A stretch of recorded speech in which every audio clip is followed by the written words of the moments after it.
Hello everyone, so I'm here again, and this time we are going to discuss a very important topic of class 10th, that is called as dialysis, and this is also called as hemodialysis. So both the things are same, and you must have some little information about this term dialysis, that it is done, it is performed when any person is suffering from kidney failure actually. So the very first question which arises is, what is meant by dialysis? What do you understand by the term dialysis? So if we talk in simple terms, dialysis simply means separation of small molecules from the bigger molecules, or you can say from a collection of big molecules. So if you are separating the smaller molecules from its collection, or from a group of big molecules, then this process is called as dialysis. So the same thing, the same concept is applied here also when it is performed on human beings. And the second question which should be in your mind is, it should be that in which condition dialysis is required, when it is done basically. So as it is related to the kidneys, so if because of some injuries, because of any infection, because of some blood loss from the kidneys, if it is not able to work properly, in that case this dialysis is recommended for the patient. It is not the ultimate solution for the patient, I must say, because when the kidneys are not functional, when they are not working properly, so in that case ultimately the person has to go for kidney transplant, because kidneys are very important functions, important organ of the body, and anybody cannot survive without kidneys for a longer period of time. Dialysis can be done for a shorter interval of time, but ultimately the person has to go for kidneys transplant. So the time between the person is having any infection or having any problem with his kidneys, and the duration up to which he is going for the transplant, in that time the person is given dialysis. So now the thing is, what is the procedure of dialysis, how it is done actually. So see, I have made the diagram. This is completely based on the NCERT diagram actually. So here what is happening, these two tubes are there. This structure is basically showing the process of dialysis which is done on human beings. So the two tube like structures are here. The first one is showing you the line from the artery to pump, and from here, from this tube, the blood is taken from the person's body. Because see, why we are doing dialysis? Because of dysfunctioning of the kidneys, you can say. Kidneys are not functioning properly now, so we are doing dialysis. So the same thing should be done here also. The thing which kidneys are doing in your body, the same function this whole machinery will be doing outside your body, and this will be said the process of dialysis actually. So as the kidneys, from where they take out the excretory material and send it out of the body, from the blood, yes. So here also the blood will be taken from the person's body through this tube, and this is the line from the artery to pump. Here I would like to tell you something, that in the process of dialysis or in any other condition also, if in any case blood is taken from the person's body, it is always taken from the arteries, because arteries are the distributing blood vessels. Arteries are distributing vessels.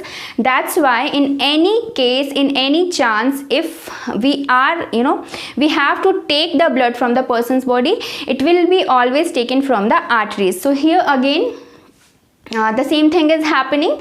The blood is taken from the person's body through the artery, line from the artery to pump. This is the line, this is the tube which is showing you the way where the blood has to be taken now. So the blood will come here with the help of this tube, and it will come here in this box. You can see a box like structure here, and this is basically you can say it is a bag, dialyzing bag it is, and it is made up of very tubes which are coiled inside. It has many tubes, and these tubes are made up of semi-permeable membrane. here again the question arises, what is the use of semi-permeable membrane here? So as this is showing you the process of excretion actually, because kidneys are responsible for excretion.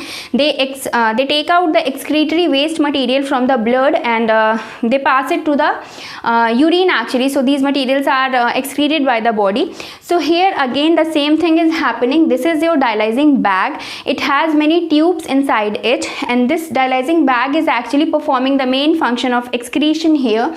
It is made up of the tubes which have semi-permeable membrane. Semi-permeable membranes are present here because they allow the exit of selective substances actually. All the things, all the materials which are present in the blood, they will be not allowed to come out of the blood. Only the excretory material, waste material which are present in the blood, they will be allowed to come out. As for example, uric acid, we have urea and some nitrogenous waste also, they are present in the blood. So they will be taken from the blood and they will be excreted by the body. So the same thing is happening here. As the blood is coming from the person's body, it will enter in this dialyzing bag, and we have many tubes which are present in this dialyzing bag, plus we have two different types of solution also. Just look here, this container is showing the fresh solution. This is the fresh solution which is passing the things into this dialyzing bag. This is very fresh. And let me tell you one thing here again, that the solution which we are using here in this dialyzing bag, it has the same composition of materials which is present inside the plasma, inside the blood plasma actually. The things which are present in which concentration inside the blood plasma, the same composition, same structure, same everything is used in this fresh dialyzing solution. So this solution is continuously providing the fluid material in this dialyzing bag, and the person's blood is also coming here. It is moving through this through these tubes which have semi-permeable membrane. So what will happen here, the things which are required by the body, which should be retained by the blood, it will be present in the blood only, and the excretory materials, as for example nitrogenous waste, urea, uric acid, these things will be excreted from the blood here in this dialyzing fluid. And where it will go, you can see here another tube is connected in this dialyzing bag, and it is giving the things here in a different container, that is used solution. Some part of the solution will come out of this dialyzing bag, and it will come here, it will be accumulated here. So two containers we are having. First one is providing the fresh solution, and the other one is collecting the used solution. So these two containers are also very, very important in this dialysis process. So this thing is happening actually. And see, one more very small thing is here.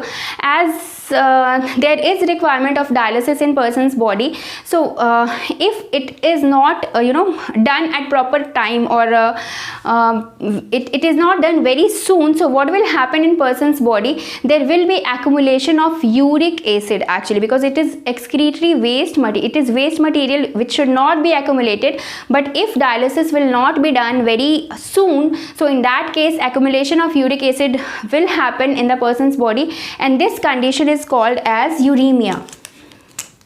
This is a disease which simply shows the accumulation of uric acid in the person's body.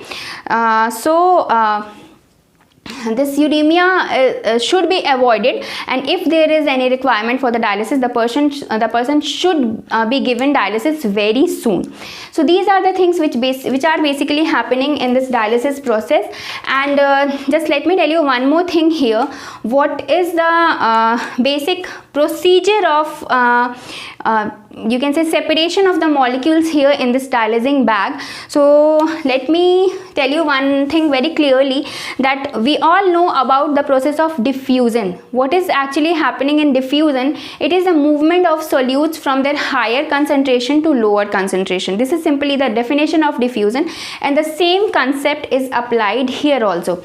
See, as for example, if this is the blood, and suppose it is carrying some nitrogenous waste and other materials inside it, and it is passing through this dialysing bag, which is having a fluid. It is also having a fluid which is having the same composition of the blood itself. The composition of materials or plasma which is having in the blood, the same composition we are using in this fresh solution also.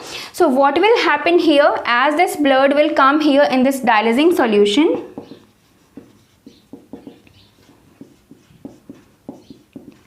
so the medium is becoming same. This is also having the same composition, this is also having the same composition.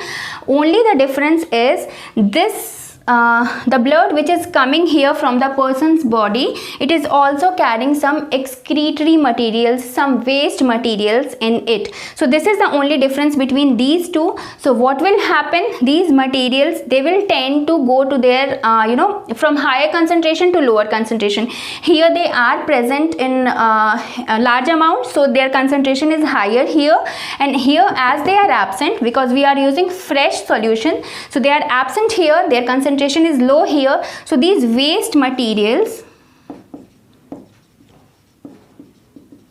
they will move from here to here in this dialyzing solution. So they will now come here in this solution, and with the help of that tube, these waste materials, they will be gathered here, they will be collected here.